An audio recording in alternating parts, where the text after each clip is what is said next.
Selamat malam pemirsa, bersama saya Fadila Tunisa di TV BJ News yang akan menyampaikan berita terkini terkait dengan kejadian pengolahan Pelabuhan Bontang.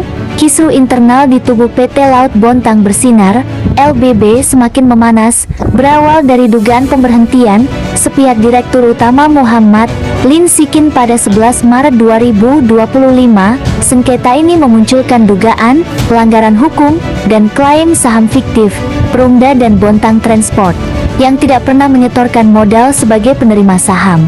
Penyetoran modal ini seharusnya sudah disetor kepada Direktur Pertama PT LBB menurut Lin Sikin. Hal ini berangsur dimulai dari awal berdirinya PT LBB selama 3 tahun ini. Dengan ini menjadi pertanyaan besar dari pendiri perusahaan tersebut. Sehingga pemberhentian Muhammad Lin Sikin sebagai Direktur PT LBB berujung sengketa hukum dan saham fiktif, memicu sengketa hukum yang melibatkan dugaan konspirasi dan pelanggaran Undang-Undang Perseroan Terbatas Undang-Undang PT. Sengketa ini berpusat pada kepemilikan saham fiktif yang tidak disetor, yang menjadi dasar pemberhentian sepihak. Kronologi dan fakta perusahaan.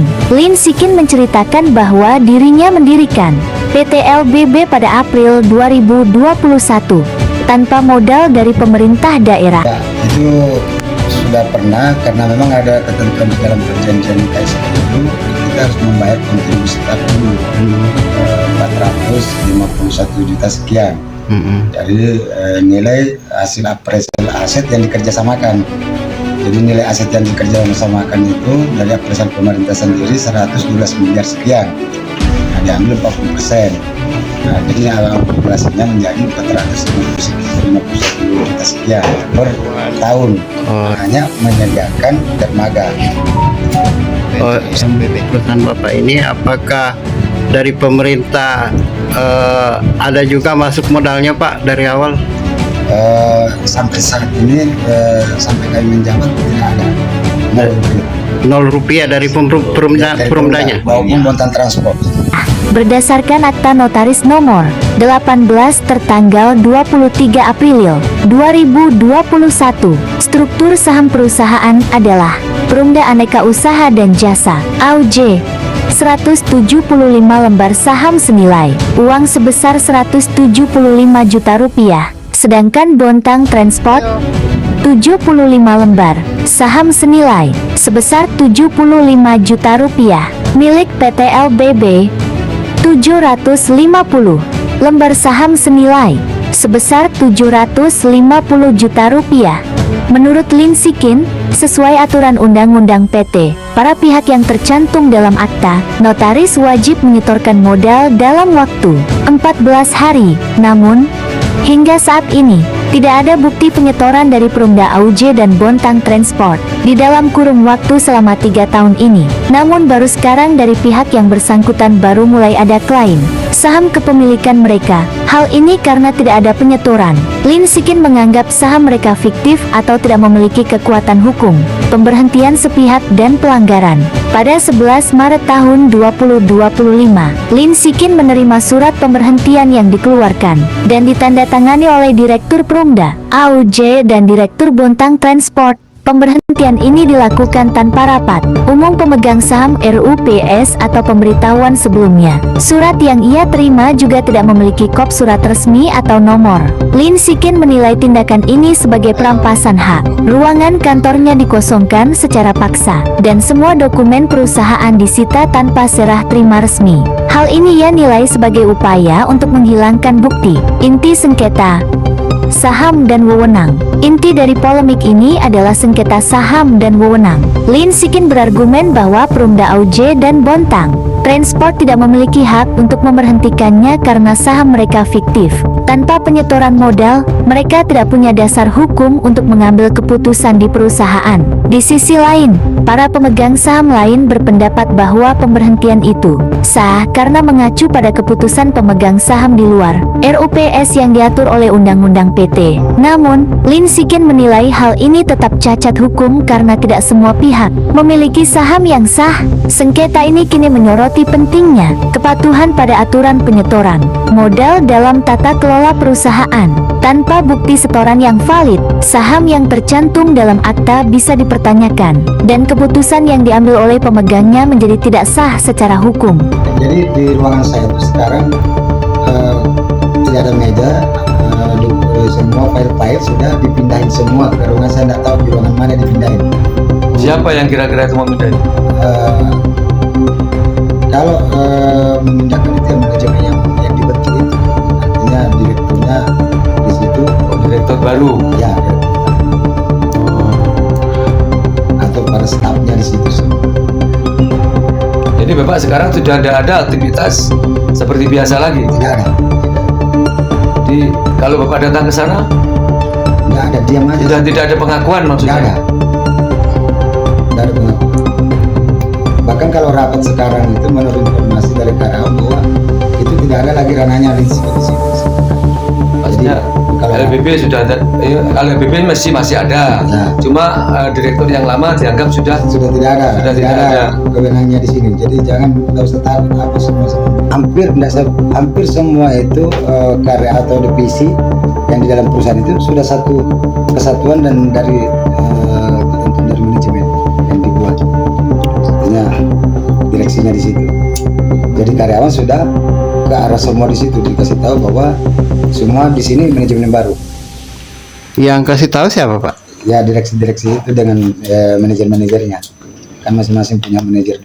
maksudnya direksi baru ya, LBB. Dan sesudah tidak diakui, setelah keluar terbit surat itu Pemecatan tadi. pemecatan berdasarkan itulah yang dia sampaikan ke karyawan, dia kumpul bahwa ini sudah ada pergantian direktur. Bukan LBB itu Pak. Pembentukan maksudnya. LBB itu. Di situ kan ada saham-saham Ya, ya itu kan saham memang di situ full dari Pak Direktur. saham yang ada di dalam akte itu saham Perumda itu 170 lembar saham dari 1000 lembar ya. Terus 70 lembar saham itu buatan transport. Jadi saham di PT ini 750 lembar saham yang sampai saat ini selama saya menjabat belum pernah saya keluarkan lembaran saham, belum pernah saya posisi saham itu untuk yang 750 lembar saham. Jadi kalau menurut pengertian kami bahwa mayoritas saham itu masih di PT. Ketika Bapak mendirikan LBB itu kan full murni. Di situ kan Bapak menjabat sebagai direktur, terus ada lagi komisaris, ada lagi bendahara. Ketika mendirikan PT LBB itu kan murni dari Bapak sendiri. Datang ke notaris, kan begitu. Nah, yang dimaksud itu pertanyaannya. Ya. Nah, tiba-tiba dari pihak Perusda mengambil alih Bapak itu loh, mengambil alih Bapak atau mengakuisisi dalam artian terlalu berlebihan, merubah jabatan dan posisi tanpa ada koordinasi dengan LBB yang pusat ataupun melalui dengan atau notarisnya, itu perubahan itu tadi. Itu. Dari situ saya tidak tahu kenapa bisa dia lakukan seperti itu. Yang berhentikan Bapak itu siapa Pak? Yang berhentikan saya, yang mengeluarkan surat, menandatangani surat itu adalah direktur Perumda dan direktur Botan Transport. Muhammad Lin Sikin juga sampaikan, terdapat dugaan bahwa Direktur Perumda, Abdul Rahman, telah melantik dirinya sendiri sebagai komisaris di PT LBB. Muncul pertanyaan mengenai legalitas dan etika rangkap jabatan. Mengingat satu perusahaan Perumda adalah milik pemerintah Kota Bontang, dan satunya lagi merupakan perusahaan swasta PT LBB. Secara umum, dalam ranah hukum perusahaan di Indonesia, rangkap jabatan bisa saja terjadi, namun diatur ketat oleh undang-undang dan peraturan. Regulasi ini bertujuan untuk mencegah konflik kepentingan, di mana seorang pejabat bisa memanfaatkan posisinya untuk kepentingan pribadi atau kelompok. Terkait kasus ini, ada beberapa poin yang perlu dipertimbangkan.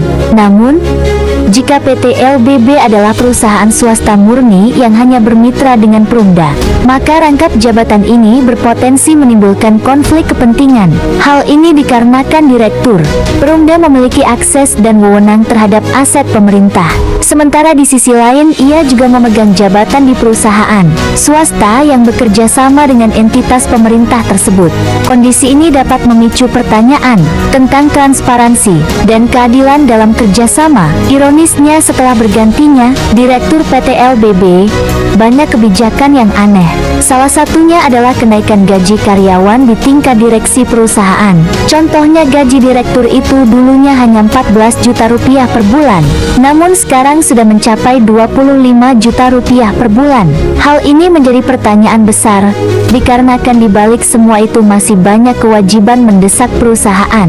Konflik yang terjadi di PT LBB adalah cerminan dari ketidakpatuhan terhadap hukum, khususnya Undang-Undang Perseroan Terbatas UU PT. Sebagai Ketua LSM Cakra Kalimantan Timur, saya, Budi Untoro, melihat kasus ini sebagai pelanggaran serius yang tidak bisa dibiarkan. Pemberhentian sepihak dan cacat hukum. Tindakan Abdul Rahman, Direktur Perumda UJ Kota Bontang, yang memberhentikan Muhammad Lin Sikin sebagai Direktur PT LBB secara sepihak adalah langkah yang cacat hukum. UPT secara tegas menyatakan bahwa pemberhentian seorang direktur hanya sah jika diputuskan melalui rapat umum pemegang saham RUPS. Jika prosedur ini tidak dijalankan, maka keputusan tersebut batal demi hukum. Ini bukan soal kekuasaan, tetapi soal kepatuhan pada aturan yang berlaku. Saham fiktif dan pelanggaran prosedur. Lin Sikin telah menyampaikan fakta penting.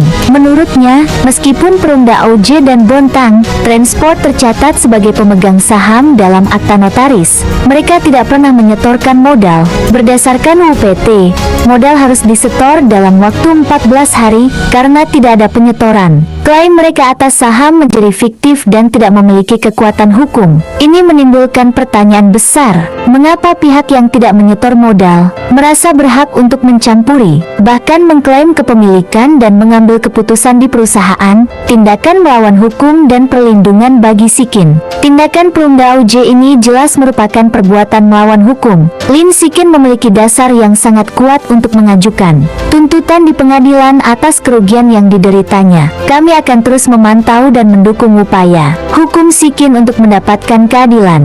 Ia adalah pendiri yang membangun perusahaan dari nol, dan hak-haknya sebagai direktur serta pendiri harus dilindungi sesuai undang-undang. Kami mendesak agar semua pihak terkait, termasuk pemerintah Kota Bontang, mengevaluasi secara menyeluruh kasus ini. Ketaatan pada hukum adalah kunci untuk menciptakan iklim investasi dan bisnis yang sehat. Keputusan yang tidak sah ini tidak hanya merugikan Lin Sikin, tetapi juga merusak kredibilitas Perumda UJ dan menimbulkan ketidakpastian hukum di PT LBB. Dari kasat mata dan data bahwa LBB itu memiliki legalitas yang awalnya memang LBB itu kan mau kerjasama dengan Perumda. Namun faktanya di situ malah dikriminalisasi sampai direktur utama LBB itu sekarang dinonaktifkan. Yang nonaktifkan Dari pihak Perumda dan PT Bontang ya, intinya Bontang Transport. Bontang Transport. Ini Pak, tanggapan Bapak terkait dengan PT LBB ini yang awalnya kan direkturnya yang mendirikan perusahaan ini diberhentikan. Yang menurut publik yang tidak jelas itu yang berhentikan itu siapa gitu kan Pak, tanggapan Bapak bagaimana Pak? Oh ya, itu seharusnya dilakukan LPS dulu, namun itu tidak pernah ditiadakan. Memang awalnya itu dengar-dengarnya ada cerita tanam saham ya. Tapi pada dasarnya secara fakta integritas mereka itu hanya saham kosong saja. Ditunggulah sampai dengan LBB, hingga saat ini belum ada saham ataupun keuangan yang membuktikan bahwa dia itu sebagai pemegang saham. di apa ini di lembaga itu atas kerjasama itu tidak ada. Jadi harapannya untuk kedua belah pihak. Ya harapannya ya berdamailah, manakala itu tidak bisa didamaikan ya ada potensi-potensi dan celah-celah pemalsuan apa yang dilakukan dari pihak Buntan Transport ataupun Perusda yang tiba-tiba itu mengkudeta dari direktur utamanya PT LBP. Nah ini kan semuanya harus ada mekanisme, jelas itu. Namun hingga saat ini malah itu tidak ada. Sebenarnya Oh iya, nanti akan memberikan advokasi hukum nanti ke sana, akan kami dampingi. Bila perlu mereka itu kami laporkan karena ada indikasi itu pemalsuan atau pemaksakan perampasan barang-barangnya mereka. Di mana kejelasannya kan sampai saat ini tidak ada. Pasti nanti kami akan melakukan upaya hukum. Pemirsa, terima kasih sudah menonton. Saya Fadilah Tunisa izin undur diri dari hadapan Anda. Sampai jumpa pada berita berikutnya.